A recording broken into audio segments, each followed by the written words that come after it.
Good afternoon. I hope that the majority of you, if not all of you, were at the earlier session we had this morning with our speaker, first with Amy Hess, and then the fireside chat, and more recently the poster session this afternoon. The symposium will continue tomorrow with some very interesting panels following our second keynote by George Kurtz. But today we're wrapping up with a featured technical presentation. And by way of introduction, you can find an awful lot about Josh online if you look, including some really excellent video presentations. He's a very sought-after speaker in a number of different fora. And one reason I sometimes talk about how we have tribes in our field, and one set of tribes, or one tribe, is those of us in academia who do advanced research and academic work. Another tribe is the group in government that have various policy issues, military intelligence, similar.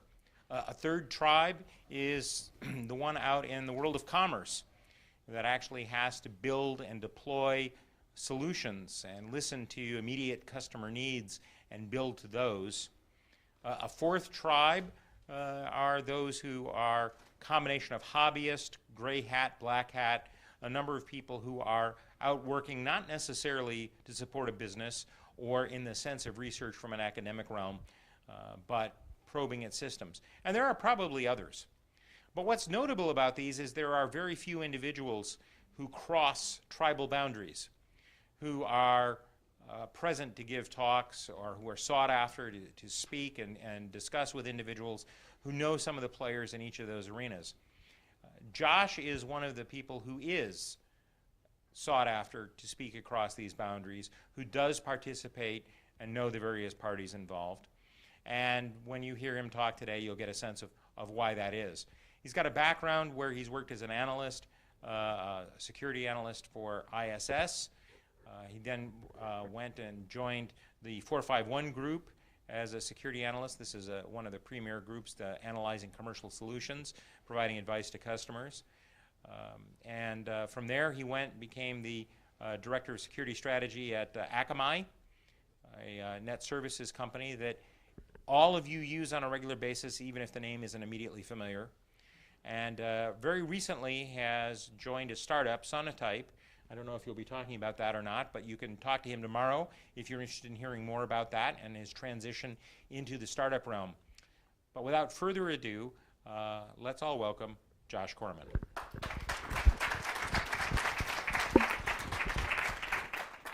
All right, thank you.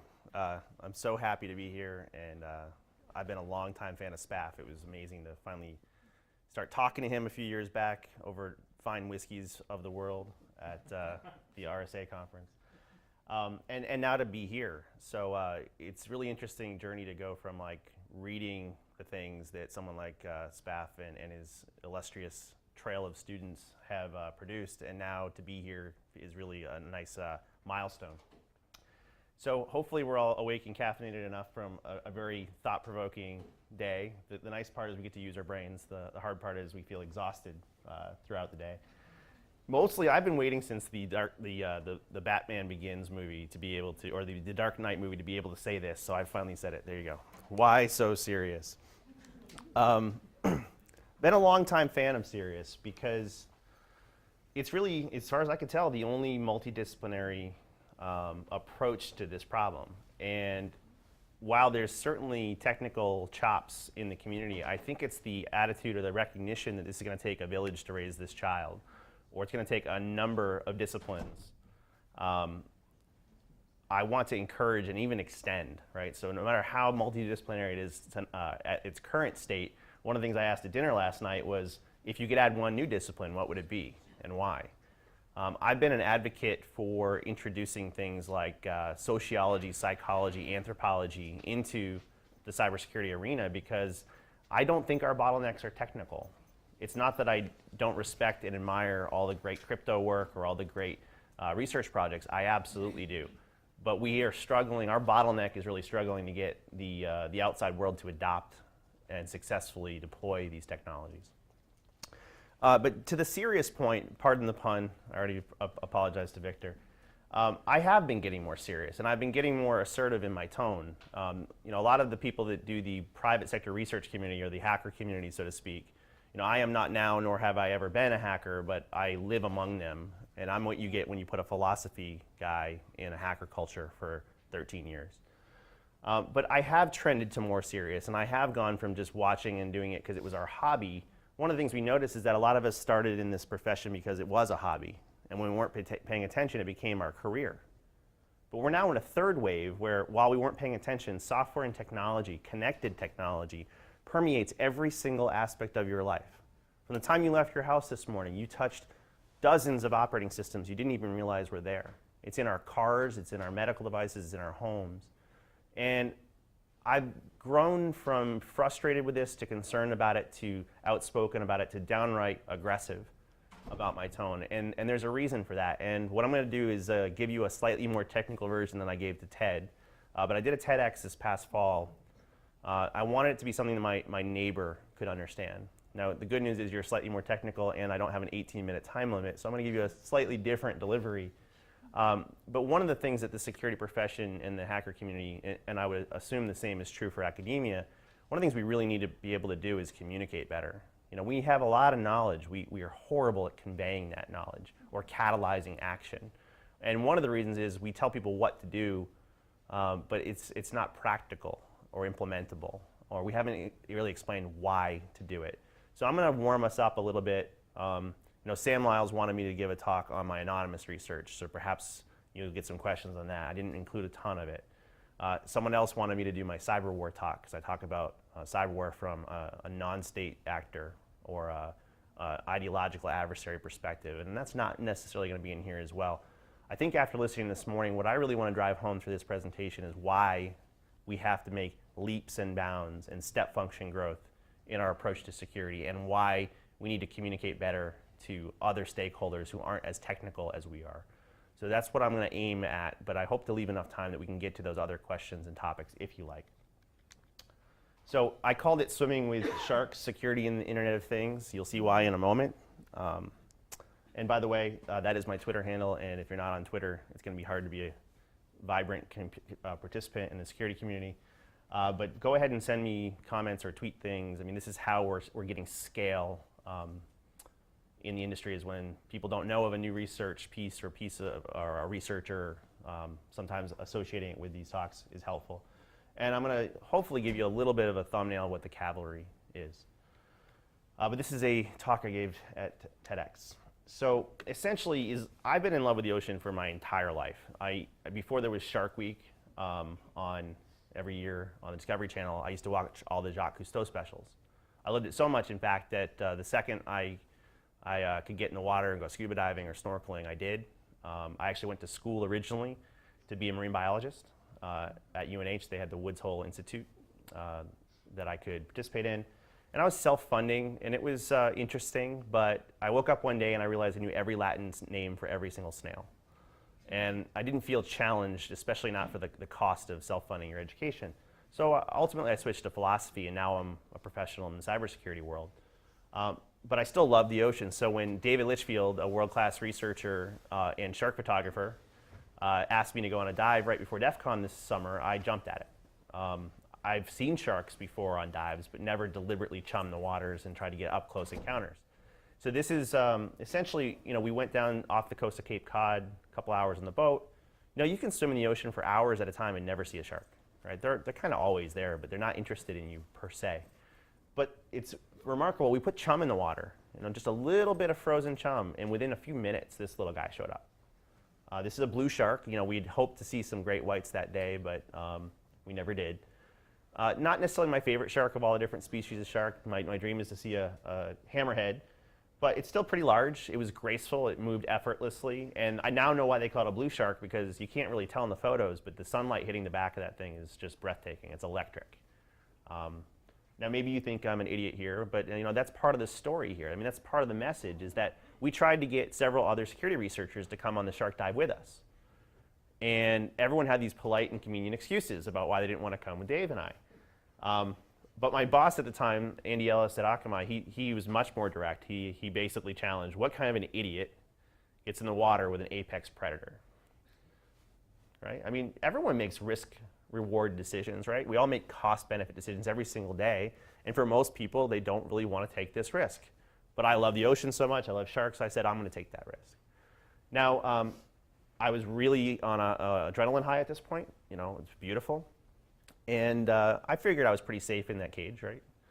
Now, for those who think I was an idiot for getting in the water with an apex predator, Dave took the photo. Right? And you know, we have this cliche, and it is an increasingly dangerous cliche in the security industry that you don't have to swim faster than the shark, just faster than your buddy.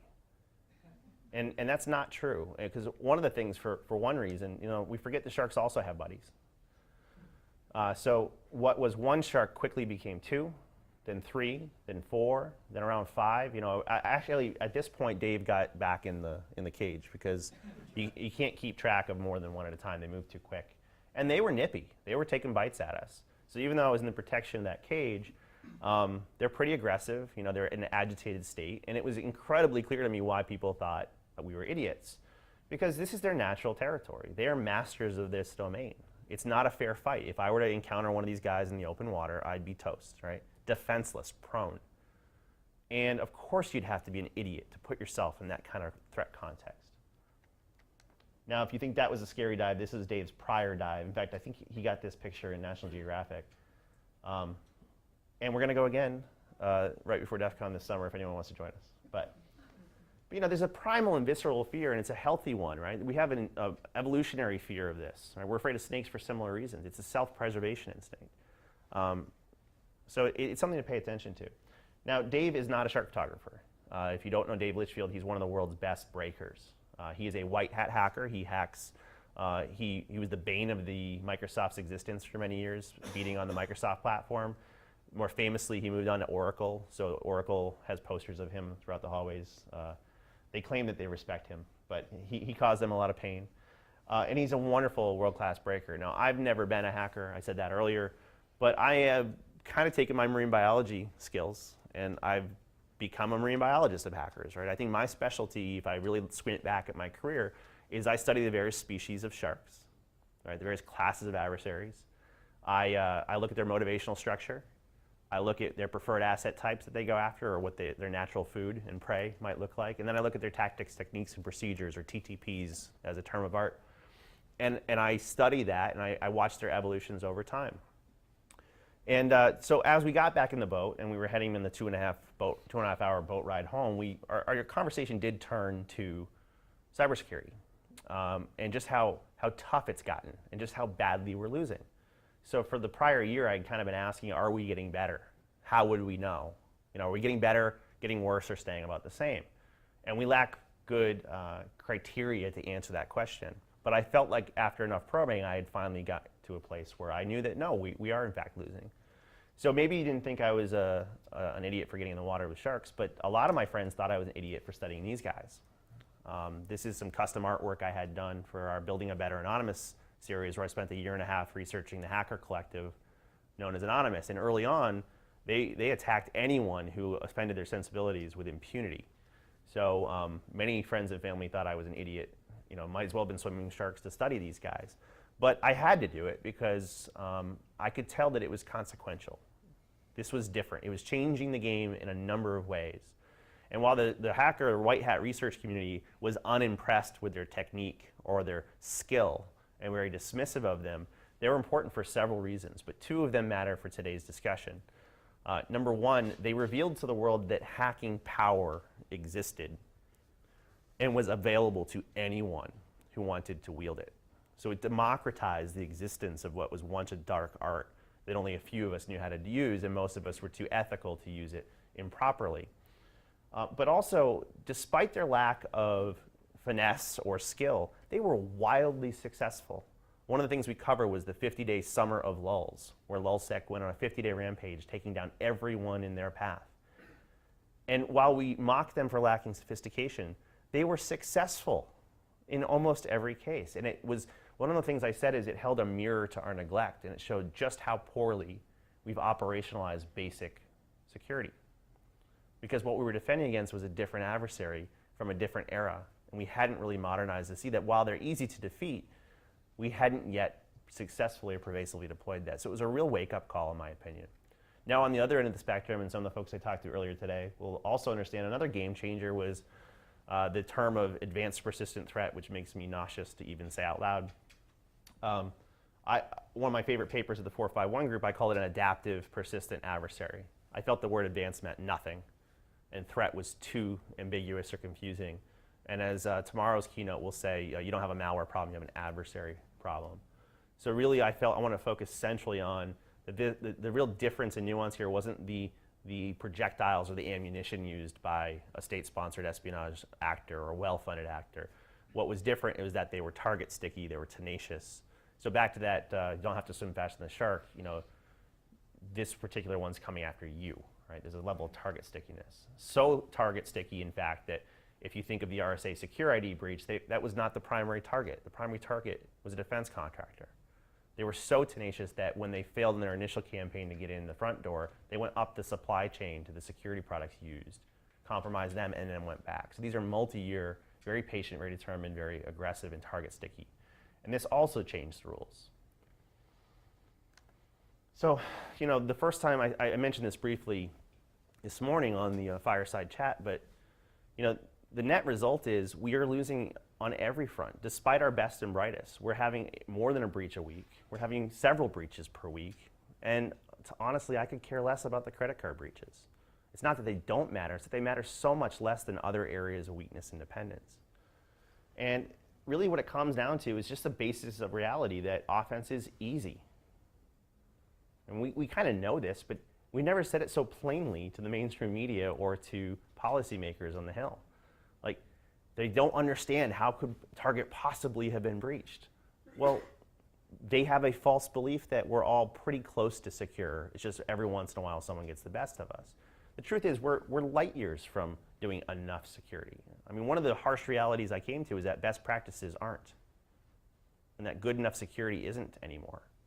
If you think about it, our best practices, what we've codified and put into standards like the PCI Data Security Standard or SOX or other different paint by numbers checklists approach, that's a brittle, static checklist in the face of a dynamic, adaptive adversary. Of course it doesn't work. Those checklists, in fact, if they ever worked, were predicated on a 2003 definition of IT, of business models, and of adversaries. We have far more adversaries with very different motivational structures, and the way we do and deploy our IT is so fundamentally different, it's actually become a liability to clutch to those best practices. In fact, if I wanted to weaken the national security of an enemy nation state, I would develop something like PCI and give it to them. So, essentially, if this is the state of nature and we are in the face of apex predators and we don't have our shark cages, it's not surprising that we're having the net results that we're having. Now, but here's the bad news, and this is why I'm getting more serious. When we got back to harbor, my natural instinct was felt a little bit safer to be out of the cage and back on the boat, but I didn't really feel safe until I got to the safety of dry land, right? I had to get back to land. That's where I felt like I was no longer in the domain of those apex predators. But here I am walking to my 2013 model brand new high-tech enabled car, and I realize, the Internet of Things is like a tsunami, right? We're swimming in a sea of connectivity. We have software stacks and connectivity on nearly every device in our life, increasingly so day by day. And just like the ocean, this Internet of Things, this swirling sea, also has apex predators. So what kind of an idiot gets in the water with apex predators? All of us. It's just we're not as conscious or aware of it. So this is not my car, but imagine it is for a moment. I get in, and the first thing I have to do is call my two girls and tell them that I wasn't eaten by a shark. That was my promise, right? They're worried all day. I didn't turn the key. I hit the ignition button. And what happens next? The operating system boots up. Is it an operating system that we trust or that we make fun of? Right? And then I see my Bluetooth connection to my phone. And then I see the album information fetched over the internet. I'm driving a computer on wheels, not just a computer, several computers on wheels. So the second call I made was not to my kids, it was to Dr. Charlie Miller, because I knew that in 2 weeks' time at the Hacker Conference at DEF CON, he was going to reveal that he and Chris Balasek had hacked 2 automobiles. They were ultimately revealed it on Forbes.com, has a video of the journalist driving the car while they're hacking it. And for these 2 cars, they were able to do a number of parlor tricks, some more serious than others. But things they could do is they could lie about your speed, because it's all software defined. That's not that big a deal, except for the fact that certain safety precautions depend upon a certain speed limit. They could do things like tug on the seat belt like you would have if you had a car accident. They didn't do it, thank goodness, but they could deploy the airbags while he was driving. In fact, a recent show on television did that. They deployed airbags while driving. But here's where it started to freak out the journalists. They could also, because of the parking assist functionality, now I'm a techie guy. I know that my car is highly software enabled. I didn't realize just how enabled until this video. Because of the parking assist functionality, he turned the steering wheel without the driver's intervention. Almost certain to cause an accident. I'm not comfortable with my steering column being controlled by software. Now maybe I should be. Maybe I'm a Luddite, right? Maybe I'm going to be the old guy saying, get off my lawn. But that level of dependence is very disconcerting to me. And for their final act, they waited till he was in the safety of a field, but they disabled the brakes. That brake pedal is not physical. They shut off his brakes. Okay? So that level of dependence would be okay if I felt comfortable that safety engineering principles and separation and isolation and segregation were there. But now that I know so much about how a car area network bus works, or a CAN bus, it's one flat network. Every node talks to every other node. There's not even a source and destination IP address. One of the responses from one of the vendors, I believe it was Cisco, said that they're going to introduce firewalls and IDS and IPS, which is anathema. It doesn't work that way. And God, I hope we don't put signature antivirus in every single one of our cars, right? We know instinctually that these things don't work in our enterprise. They don't belong in a place that can affect your children or your personal physical safety. So initially, of all the different ways I tried to answer the question of are we getting better, worse, or staying the same, I ultimately came to this as my best answer. Our dependence on technology is growing faster than our ability to secure it. I'm going to say that one more time. Our dependence on technology is growing faster than our ability to secure it. Now, aside from Charlie and a few others, almost none of our best and brightest are even considering the security of these. We are so concerned over the Target breach or Neiman Marcus or something else for a highly replaceable credit card that very, very, very few of our researchers and our luminaries are thinking about things that affect public safety and human life. So I'm hoping to do something about that. So it's not just in our cars. Jay Radcliffe is a diabetic himself, and a few years back he had hacked his insulin pump and revealed it at Black Hat and DEF CON. He went to the manufacturer, who basically told him it functioned as designed, or that they had passed FDA approval. He then went to the FDA, and they said, well, no one's really been killed yet. It's already approved, so we'll think about this in future guidance. So he gave up, and he went to a second manufacturer. Well, another year and a half passed, and he hacked that one, and he presented that this past summer at DEF CON as well. And he depends upon this for his life. A glitch in the software actually almost killed him, had not for his wife woken him up. It gave him too much insulin after a battery change. So he brought that one to the FDA, got a very similar answer. Once again, we have a Bluetooth stack on an insulin pump which can give you a lethal dose of insulin. In fact, similar research was done by the late Barnaby Jack, who died tragically about 2 weeks before Black Hat and DEF CON. One of the greatest losses in the research community, because he was actually looking at car security and medical device security. But essentially, neither one of them were able to get and impress upon the Food and Drug Administration that this was a viable and credible threat. So I asked Kevin Fu, a PhD who studies medical device security, why the heck is there a Bluetooth stack on an insulin pump? You don't need it. It's an elective attack surface. It adds complexity, it adds attack surface. Just plug a wire in if you want to give it an update. And he said, Josh, it's the bacon principle. Everything's better with bacon, everything's better with Bluetooth. So as soon as the first vendor put one there, every vendor put one there. It doesn't matter that it actually puts you at a greater risk. It's just not a sound risk decision. And very few people using these devices understand that. Jay had a much more nuanced answer to no one's died yet. He said, how would you know? Diabetics die of too much or too little insulin. How would you know? Is there forensically sound logging on these? No.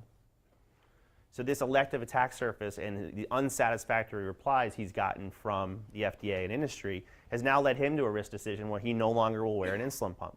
He's gone back to manual injections. Now he knows that because he's a white hat hacker. Does the average citizen know that? Who is this, Jay Radcliffe. Yep. It's also in our homes, right? So it's in our cars, it's on our bodies, but it's in our homes. The Internet of Things, as cliche a term as that is, and I'm expecting Spaff's going to make a Samuel L. Jackson markup of the Internet of Things. But you know, these are cameras like the iZone that was hacked, or the TrendNet camera. These are the Nest thermostats. These are web-connected refrigerators. These, you know, I'm a little less concerned their fridge is sending spam, even though that story was actually debunked. But I'm a lot more concerned about the baby monitor being used to both listen in on and speak to your children when you're not home. I'm a whole lot more concerned about these touch locks, which you can open through proximity with your iPhone or your iDevice or your cell phone and near-field communications. We buy these technologies to keep bad guys out of our homes, and they're trivially subverted to let guys into our homes. So the guys at TrustWave had hacked a bunch of these home electronics and home automation systems and home security systems. So I see these commercials that everyone sees about how you can turn on or unlock your doors from your boardroom meeting, but we haven't really considered a full analysis of how secure those are, and many of the early attempts to hack those have been successful, trivially successful. I'm a little less concerned about people turning your fridge temperature up and down to rot your food or to spy on what, these kind of things. But you know, as I say that, it is a little concerning if you're concerned about privacy, and the focus of the cavalry is so far been primarily focused on safety. But one of the guys who's been hacking Internet of Things for a while, he's worked on a lot of these major appliances, and he found bits of code where they actually have code that's there to send usage statistics of your refrigerator and the kind of food you're eating to your insurer to adjust your premiums. So if you're a diabetic and you're having too many sweets, or if you're have weight problems and whatnot, I didn't know how that worked, but there's already code in one of these refrigerators to tattletale on you for your premium adjustments. Again, not my primary concern, but a bigger concern is when we try to get Microsoft or Adobe or whatnot, or Oracle to be more sincere and more diligent on their software development life cycles, it took years. There are hundreds of vendors in the Internet of Things, and if you start thinking about Indiegogo and Kickstarter projects, there are thousands, and none of them have CISOs or chief security officers. So as more of these permeate, there are increased listening devices or things that could put you in harm's way. And then there's the public infrastructure. So if you don't know Shodan, and apparently very, very few people do, you don't even have to be a hacker to take down power systems or the elevator bay in a hotel or the boiler room in your children's school. If you do a search on Shodan, these are industrial control systems directly connected to the internet, often with default usernames and passwords. No hacking skill required whatsoever. This is a simple search on PLC, which is a programmable logic controller. You'll get answers like Honeywell and Rockwell and a lot of these industrial control systems, but you could search for other terms as well. And it's stunning just how many systems are directly connected to the internet. Now, a lot of these systems in isolation, you know, they were never expected to be connected to the internet, so they didn't have any sort of logical controls. They expected guards, guns, and dogs to protect an air gap. But now that there's, you know, everything's on the internet, there's way too many answers. I long for the day when Shodan returns nothing. Right now, you can search even on your phone, and you'll find way too much.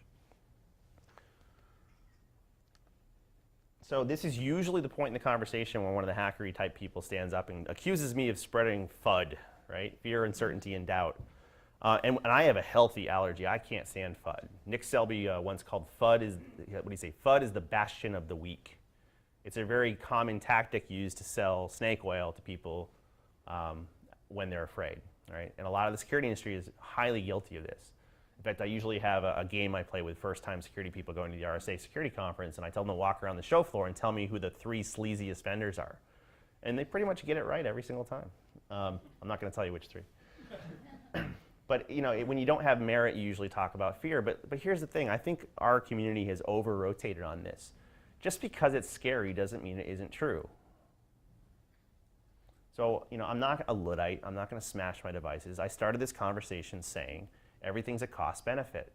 So we adopt these technologies for their obvious immediate benefits.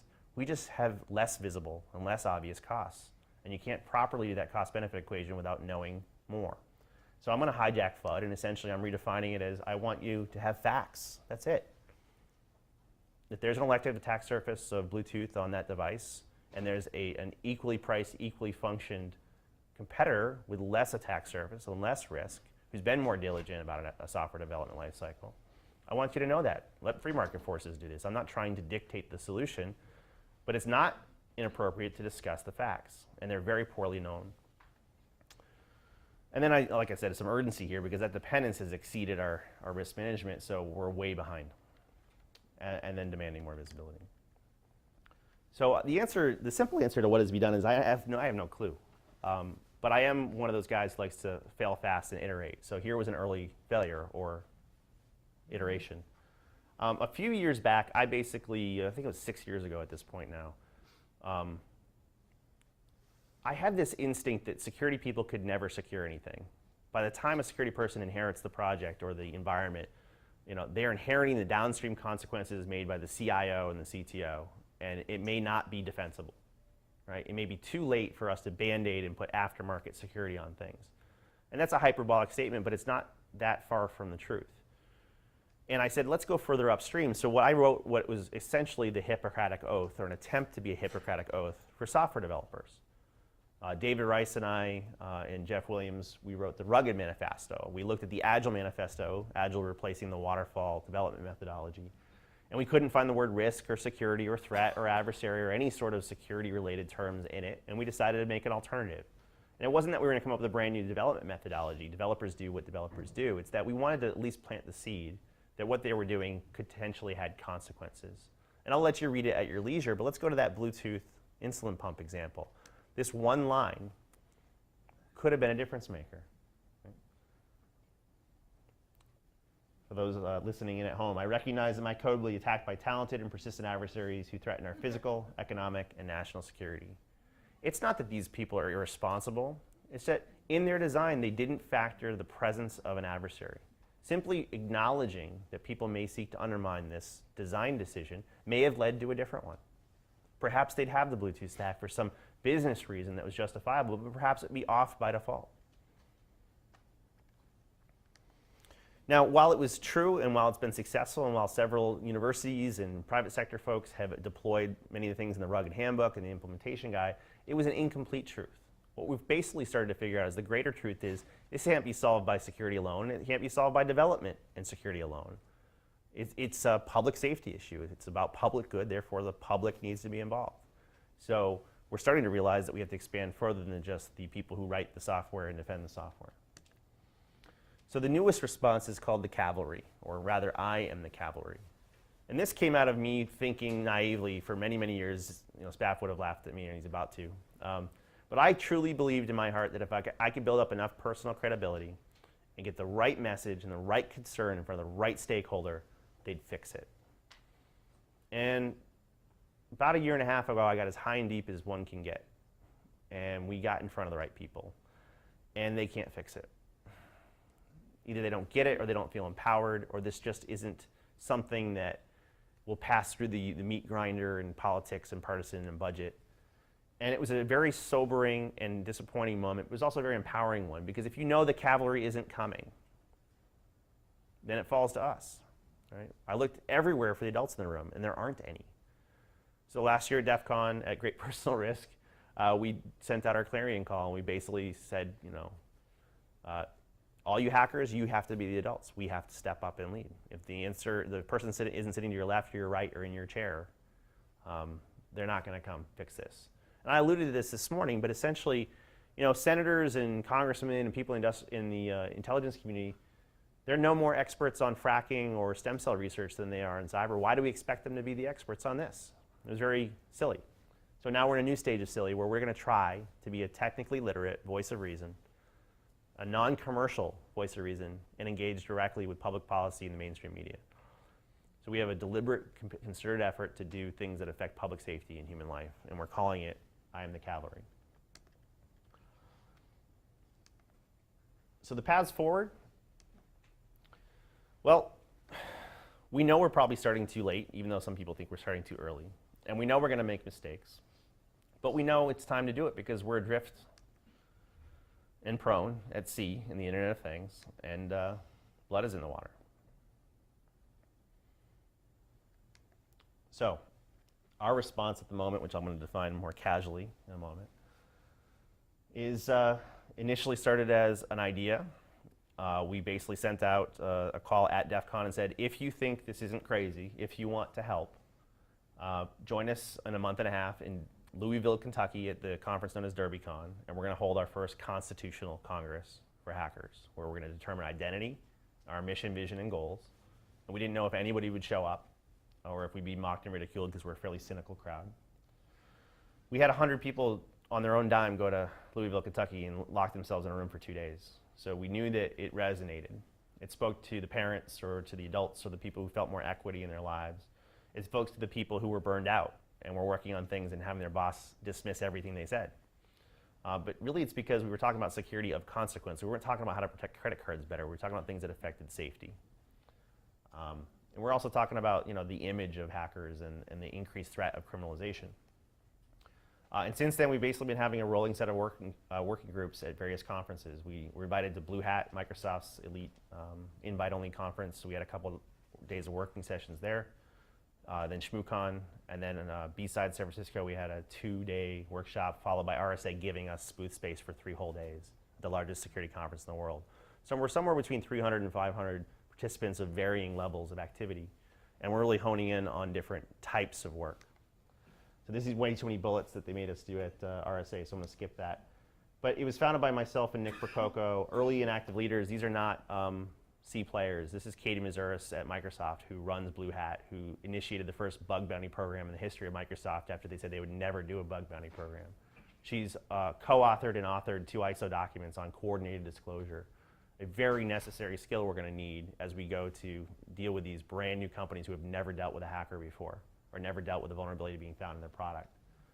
SpaceRogue, who started Hacker News Network and testified to Congress with his really bad hair many, many years back. Various different folks, Jay Radcliffe, who hacked the medical devices, and the list of folks is growing. A lot of them are quite introverted as well, who've been doing some of this car hacking. There's a group called Open Garages, a project out of Cincinnati, and this is a really introverted but really brilliant guy who's been teaching people how to hack cars and how to work with it, including automotive mechanics and people in industry. But here's our draft mission statement. To ensure technologies with the potential to impact public safety and human life are worthy of trust. So this is one of the reasons I'm getting serious, because I think the stakes have gotten serious. And we don't have enough of us looking at this. I don't want to find yet another bug in a mobile device platform that no one cares about. There's like 600 of them every single year. What I want is things that can affect public safety. If you're going to use your talents, you're looking for something arbitrarily to research, we're driving to drive people towards this. Now, I had coffee with Jeff Moss, the founder of Black Hat and DEF CON, right at the end of ShmooCon, and I basically made a heartfelt plea. Can you please add one track, just one track, at DEF CON this year that affects public safety? Even if you don't call it the cavalry track, just one thing, because what you ask for is what you'll get. And if you incentivize this research, you're going to get more people researching it, and we're going to get to critical mass. Now, I don't know if it was causal, but 3 days later when he put out the calls for papers, all but 2 tracks are about public safety. So I think we're reaching a point where at least the private sector community is much more interested in doing these things. So lots of ways to start getting engaged. And right now we're actually in the decisioning process of are we going to be a 501c3 educational foundation or a 501c6 professional industry association. And we're idiots, because the idea and the presumption that a bunch of ragtag hackers can do anything is preposterous. And yet, I've had tremendous little successes already in my 4 total days on the Hill in Washington in January and this past week. But we actually are having success, because this is how change happens. We got one car manufacturer. I'm not going to take direct causal linkage credit, but let's just point out that 2 world-class hackers now work at Tesla. And Tesla, without any industrial regulations, have now published free, of their own free will, a coordinated disclosure policy saying they will not sue third-party researchers. They've skipped the 10 years of suing people that most of these organizations go to and jumped straight to a recognition program where they'll actually put you on their Hall of Fame if you find something and work with them.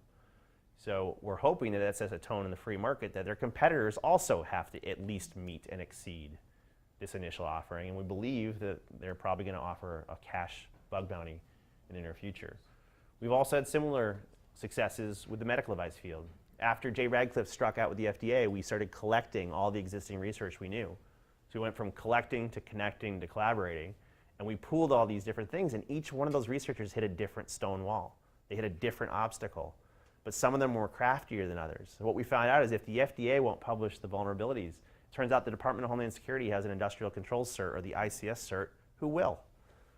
So we started looking at what has worked and what hasn't worked, and what we also said is, okay, this tiny little hospital in the middle of nowhere isn't going to get any leverage, but the Mayo Clinic, they do bulk purchasing and bulk technology evaluation. So we looked at where the power levers were, and essentially we caused a scenario where the Mayo Clinic paid for and invited the CEO of one particular device manufacturer to come for a 2-day hackathon on a weekend. 3 different red teams came in and beat on these devices, found root access on all of them in front of the CEO of that division. And they've now added 12 new headcount for software security engineers and architects, again, of their own free will and volition. So even though we're idiots and we can't possibly succeed, we've already had a success in automotive, we've already had a success in the medical field. And we're trying to get people get this idea contagious and point more people towards this kind of thing. We're essentially fuzzing the chain of influence, right? So if you think about the kill chain, the Lockheed Martin kill chain referenced on several of the nice posters today, I mentioned it earlier, these things also have a chain of influence. We're not going to call it a kill chain. And we've essentially split up our work and our activities into 4 different pockets because they each have 4 different value chains. One of them is automotive security. One of them is medical device security, things like the FDA. One of them is home electronics because they're a very different set of vendors and market forces. And one's public infrastructure or industrial control systems. And it's our hope to fuzz each of those chains of influence and see what we might be able to accomplish. All right, so that ends the cavalry section and pace. But this is what I mean by getting serious. It's time to at least attempt to be that adult voice of reason. And it's not going to succeed, by the way. In fact, one of the reasons I was so thrilled to come here is I've always respected academia, but the private sector thinks they know better. They tend to reinvent the wheel over and over and over.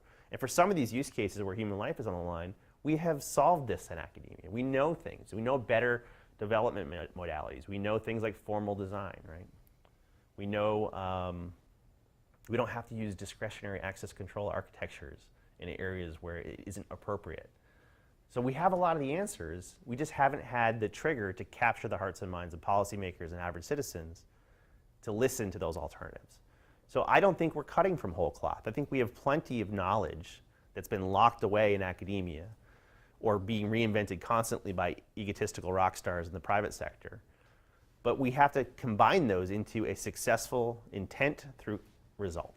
And that's essentially one of the differences with the calories. We're not just going to throw more activity at it. We're doing activity towards outcome. So that ends that section. Now, I had a hard time choosing what else to include, but because the theme from this morning was really we need to boost up the human factors, I'm going to talk a little bit more about how I see people adapt to these changing environments. So I used to just draw this on a whiteboard for CISOs. We would do these like CISO roundtables for 2 days where you'd have like 150 to 200 and they'd be complaining about how they got breached. And it was all Chatham House rules and they were just getting overwhelmed. And they're having like health problems and stress problems and whatnot. So I drew this on a whiteboard once. It's still just as true as it was then. We're beset on all sides by constant and turbulent change, right? The path of the righteous security professional is beset on all sides.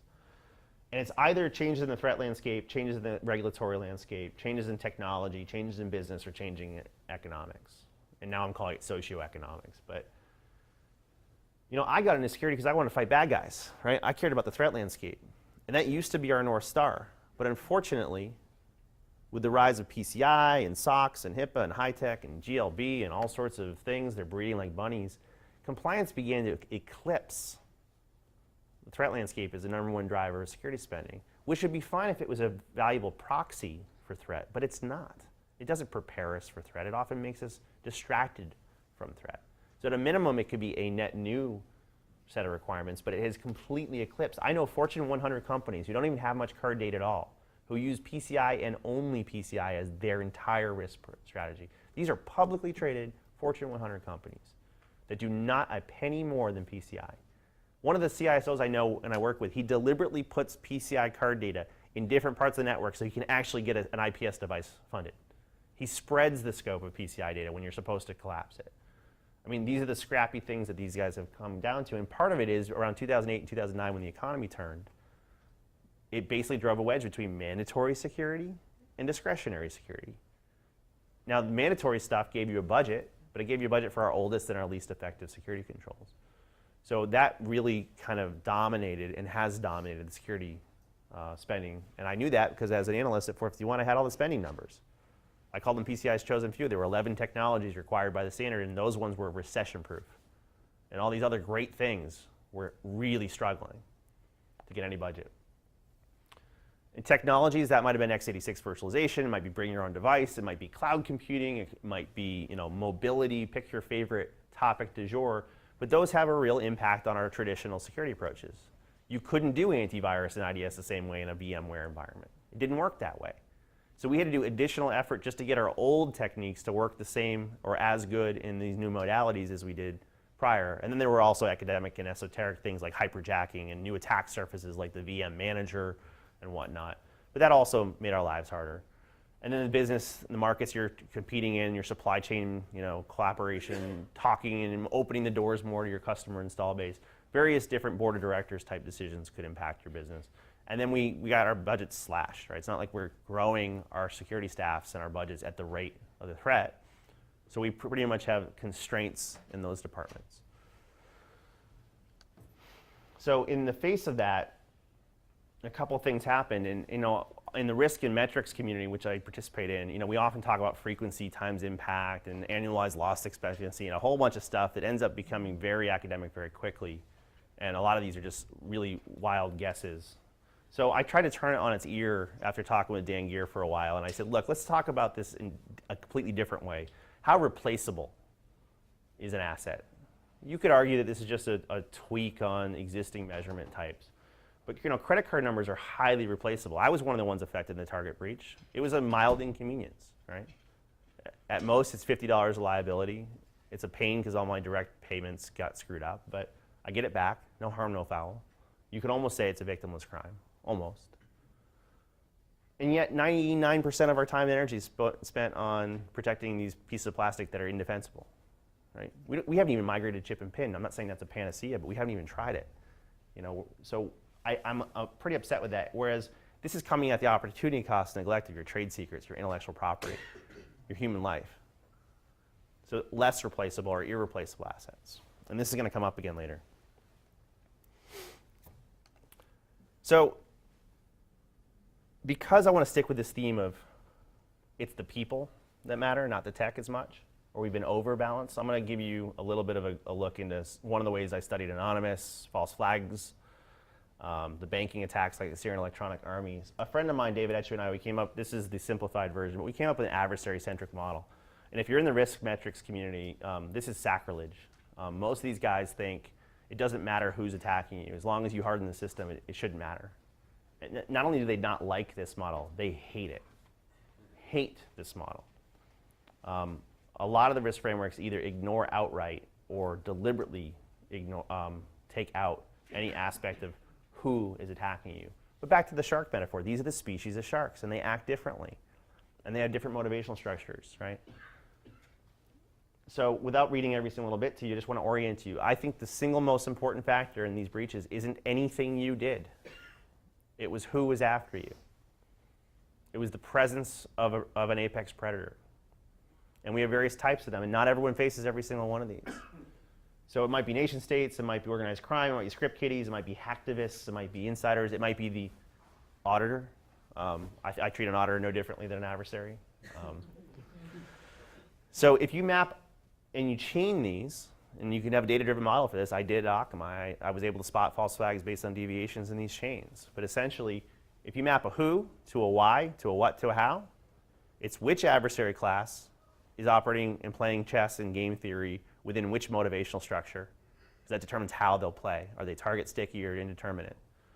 Then you can look at which assets that particular shark goes after, right? What's their preferred prey? Because that conforms pretty tightly. And then you can look at their TTPs or their tactics, techniques, and procedures and see if they're changing over time or if it's actually someone pretending to be someone else. Let me profile an example of this. So an activist is an ideologically fueled adversary. So they're not going to move on to a softer target if they're mad at you. If they hate the Motion Picture Association or the recording artists industry, RIAA or whatever, then they're going to be target sticky. Now, what do they attack? They don't attack everything. They pretty much go after web properties. The reason they were wildly successful is no one protected their web properties. They protected their card data. They didn't protect their web properties. So they were able to get knocked down easily and quickly. Even though there's tons of free and paid for solutions for DDoS, almost every single DDoS worked. They actually had a 1-800 number during the summer lulls where you could dial in and request a DDoS victim. But they pretty much only attacked web properties. And then they did DDoS and phishing and SQL injection. In fact, if you guys remember the Sony punishment campaign, there were 21 successive beatings of Sony after George Hott's video was taken down off of YouTube. The one that had 77 million credit cards, I said instantaneously to my wife that wasn't them. Now, we didn't even know that much about Anonymous yet. I hadn't even met any of the members of Anonymous yet. But I knew instantaneously. And the reason I knew is they never went after credit cards prior. And later, when we finally confronted Anonymous at DEF CON 19, and we were in a screaming match with them, it was revealed that they did, how many of the 21 attacks do you think Anonymous did? Anybody? 6. Anonymous did 6 of those 21. The rest were somebody else pretending to be Anonymous, right? In the fog and smog of war, right? It's easy. Anyone who claims to be Anonymous is Anonymous. They only did 6 of them. So who did the rest? And what did they get? Right.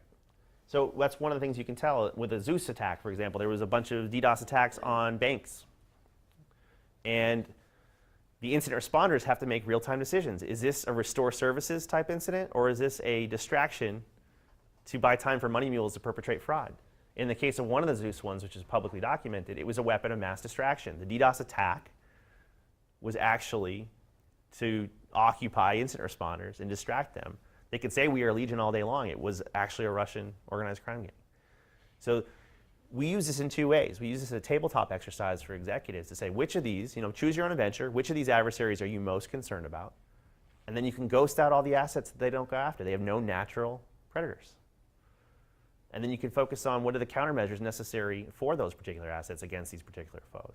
Now, you might be a bank and you might have all these adversaries and then you're just back to business as usual. But when I did this with one of the Fortune 100s who was only doing PCI, they asked their security team, well, I know we just passed our audit. How are we doing on our trade secrets and our financial data? And they said, we're not. He said, nothing? Not at all? He goes, you put out a memo. If it's not required by regulatory compliance, it's not getting a penny. I can show you the memo. He goes, no, I remember the memo. But he truly believed that those industry best practices applied to all of their asset kingdoms. So that simple bit flip didn't invent money, but now he's pulling in general counsel and others to basically find a risk model instead of a checklist model for balancing out their neglect on other asset types that are necessary for them as a Fortune 100. So I made these little baseball cards, and I'm going to go faster now. Same things as who to a why to a what to a how, right? So Script Kiddie is motivated by profit and prestige. They pretty much only go after fungible assets. If they got your, fighter jet plans, they wouldn't know what to do with them, right? And their attack capability is basically Metasploit, free attack tools. They're Script Kiddies. They run scripts. The Rock Band network, the Russian Business Network, is very similar motivational structure, but they're much more talented. In fact, everyone talks about how awesome the Chinese hackers are. The Russians are way better. Way better. French are way better. So they will write their own malware and whatnot. State-sponsored adversaries motivated differently, right? They're much more target sticky. There's a military, industrial, economic motivational structure. They prefer intellectual property, trade secrets, industrial secrets. And they'll use custom malware, spear phishing, whatnot. And these are not exhaustive lists. I'm just trying to give you a baseball card, a thumbnail. Ideological, right? Chaotic actors is what I call it, the rise of the chaotic actor. Because they're chaotic good, chaotic neutral, and chaotic evil, all 3. They're in it for fun or for some grievance, right? So they're not going to move on to a softer target. They're going to go after who they're mad at. within their full exhaustion of their capabilities, which is typically, DDoS, SQL injection. Then there's the zombie otter who sucks our will to live and our budget. They too have a motivational chain, right? No offense to the internal otters. I met a very nice one today. But they're motivated by profit. It's a cottage industry, right? The only asset they care about is the card data environment or the CDE or the credit cards themselves. Everything out of that is out of scope. They could care less. They're not going to help you with your risk management. They're going to help you with your card data. And they have one TTP, the checklist. That's it. All right, so I introduced this concept of H.D. Moore's law. So let me get to that. Everybody knows Moore's law. Compute power doubles every 18 to 24 months. Depends on who you ask. So I'm essentially saying H.D. Moore's law is that the strength of a casual adversary or a script kiddie grows at the rate of Metasploit. H.D. Moore is the researcher who built the Metasploit framework. It's the largest open source Ruby project in the world. And essentially what I'm saying is if you can't handle Metasploit, the free version, you can't handle anyone. You must be this tall to ride. So it is a proxy for the weakest adversary. So just to chart this out, since we like charts, the success rate is the vertical. I'm saying when you do zero security, notice this really highly technical term called securons. I made it absurd on purpose. What I'm saying is that when you do zero security, you're zero secure, right? So you're going to have 100% success rate for this particular adversary class, this green one. At some point, you do enough security that you exhaust their capacity. We like to tell ourselves that if we spend $1,000 more in security, we're $1,000 more secure. It's false. You don't realize gains until you've exhausted an attack capability or attack capacity. So that inflection point I'm calling H.D. Moore's law, and the bad news for you is it moves to the right every single day. There's new evasions, new payloads, new everything. It's getting better every single day. It's a very vibrant open source project getting contributed to by some of the best researchers in the world. Now, if you're availing yourself of it, you can neutralize the advantage to attackers because you know at any given time what they're capable of. The problem is only bad guys avail themselves of this tool. In fact, even the pen testing community hates it. They say, oh, it's beneath us. We use really cool stuff. I'm like, well, that's funny because the bad guys don't. They use this. Right? They use this or Poison Ivy, some free attack tool. Now, I mapped other ones like this purple one is the QSA. You can make the auditor go away way earlier. So if that purple line kept track with the weakest adversaries, PCI would be a good standard. Unfortunately, it's very easy to make the assessor go away. It's much, much harder to be tall enough to beat even the weakest adversary. Chaotic actors are only slightly stronger than H.D. Moore's law just because they try a few more tricks if they fail the first time. Organized crime is much stronger, and then espionage campaigns, they'll reinvest. We've seen some espionage campaigns with more than a $4 million budget. SPAF may have better stats than that. So that's the nature of H.D. Moore's law. And that's H.D. Moore. He's so good, he's off the chart. Now, I bring this up really, really quickly because this is a really important point. 5 minutes. Okay. I'm not trying to poke an eye, poke a MITRE and NIST in the eye. But most people's patching strategy is to patch CVSS, Common Vulnerability Scoring System, number 9 or 10 or above, right? And most vendors tell you should only patch the really high ones. So I'll let you read this on your own, but Ed Bellis and Mike Reutman, and then Dan Geer put this in an IEEE document, I think. Basically, it's idiotic to patch based on 9s and 10s. Because if you pick a random 9 or a 10, it has a slightly less than 2% chance of being exploited in the wild. If you pick something in Metasploit, it has a 30% chance of being exploited.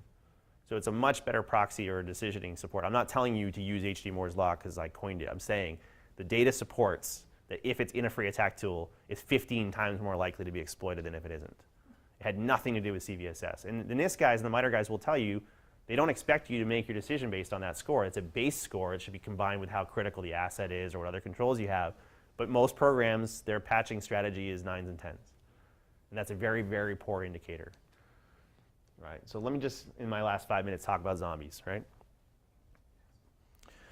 This is probably my most throwaway idea, and it's probably my best idea on defense. So I'm a huge Walking Dead fan, huge zombie thriller fan. I'm going to use zombies, okay? This is basically the food guide pyramid for security. The stuff at the bottom gives you a fighting chance and might actually help you survive the night. The stuff towards the top is the empty calories. And I have some bad news for you. But if you're being chased by hordes of the undead and they want to eat your brains, which of these buildings are you going to go to? Right? So the key decision on surviving the zombie apocalypse isn't security at all. It's, are we choosing defensible infrastructure? Is it capable of being defended? Some things are more or less defensible. So often the CIO's decisions that you inherit determine if you're going to survive the night. So this is about choosing defensible infrastructure, which is why the rugged we're never going to make perfect code, but can we make stuff that's more defensible? You know, one of the things I love about iOS is it's a mandatory access control architecture versus Android, which is a discretionary one. So you could argue the merits of which one's easier to defend and how and why. That's not the only factor, but it's a factor.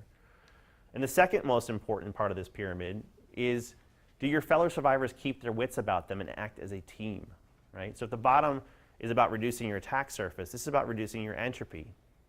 Do you have rigorous change management processes? One of the Purdue alums, Gene Kim, in his seminal work that he did with several people here called Visible Ops, of all the things they studied in high-performing IT shops, 3 things mattered the most. Do you know what you have? Do you know when it changes? And do you have a zero-tolerance policy for unplanned changes?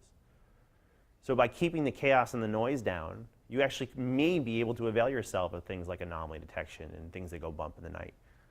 So this is really just keeping your wits and acting as a team and reducing that entropy. The third most important part of the survival pyramid, we're starting to dabble in security, but this is the OO and the OODA loop that Mr. Spafford, Professor Spafford brought up this morning, which is observe and orient, right? We fight blindly. We're in the dark. We fight blindly and die quickly. We are so poorly instrumented. We don't have the flood lamps to tell us how many zombies are attacking from which direction. Are they even zombies? Are they werewolves or vampires? Because guess what? You need different weapons for each of those, right? So we are horribly instrumented. And I'm really happy to see things like, you know, network DVRs and different points of visibility. So we're starting to see more data points. We're seeing, you know, detection sooner, prompt and agile response, all that fun stuff. Now the empty calories, those are the wooden stakes and the silver bullets and the countermeasures for specific things. And they're useful in the context of having defensible infrastructure that's well managed and well instrumented. So you know who's attacking from which direction and how. You can use your precious little resources on their appropriate response. Now the bad news is when I mapped this against RSA or Black Hat conference papers, it was all on credit cards, our most replaceable assets, and it was all on specific brittle countermeasures. So the good news is in that pyramid, we're starting to go from the top layer down a little bit to things like, you know, NetWitness and Mandiant and more eyes and ears and security intelligence feeds. So we're starting to go down. I'm trying to get us to go straight to the bottom because that's where the real payoff is. And things like DevOps are game changers that are actually starting to introduce that. So I took too long on the front, so you're not going to see some of these awesome baseball cards other than 10 seconds each. Guess what? There's baseball cards for villains. There's also teammates and heroes in your environment. And in a longer presentation, I'll tell you how to use these guys. But your general counsel has a motivational structure, and they care about your trade secrets and intellectual property, and they have tools, and you can make them a hero. Procurement can be a wonderful asset on the base of the pyramid, such that as you're buying things, you're putting in terms and conditions and value levers in the procurement. So you're an unsung hero in procurement. The CIO, when properly equipped and informed, is making a lot of decisions on tools and infrastructure that could affect you. They don't care about data so much, but they do care about infrastructure. CTO, CFO, even the VP of sales can be an ally in the longer presentation. And every single one of these baseball cards had case studies behind it that my colleague and I put together. Audit, DevOps is a real game changer, et cetera. And what I did is I mapped these different players to the levels of the pyramid and who can you team up with to actually start and initiate a project down there. Now you guys aren't practitioners per se, but one of the takeaways you should see is there's a lot of human elements to these and knowing how to motivate each of these different teammates to help you at the more successful and asymmetric gain layers further down the pyramid. So just a few Pokemon matchups. The auditor, battle PCI compliance.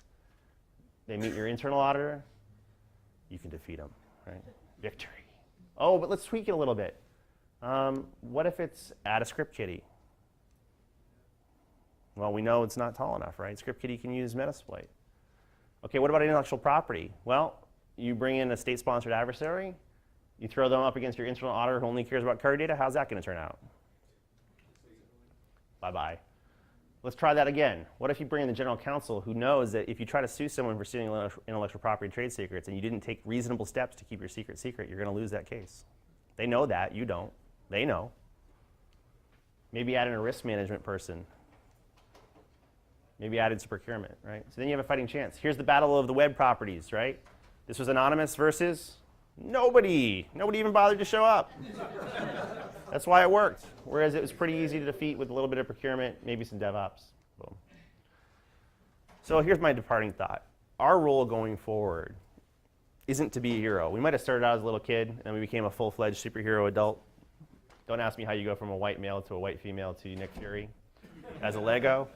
But that's our job now, is we need to assemble the Avengers. We have to find the different heroes in our organization and activate them, because this isn't about tech. We have lots of tech to stop lots of bad guys. This is about motivation. Our incentives suck. So if we want to start hacking our future for things of consequence, it's time to start hacking the incentives. And I don't mean subvert them. I mean identify what makes people tick, what they care about, how to talk to them. And that's why I'm so encouraged that you have a cross-disciplinary program here. And my challenge to you is amp it up times 10. I want to see some more human factors, psychology, sociology, anthropology, economics. You're probably doing a great job already. Do even more. And with that, here's my contact info. And the last bit is, I am the cavalry, but so are you. Thank you.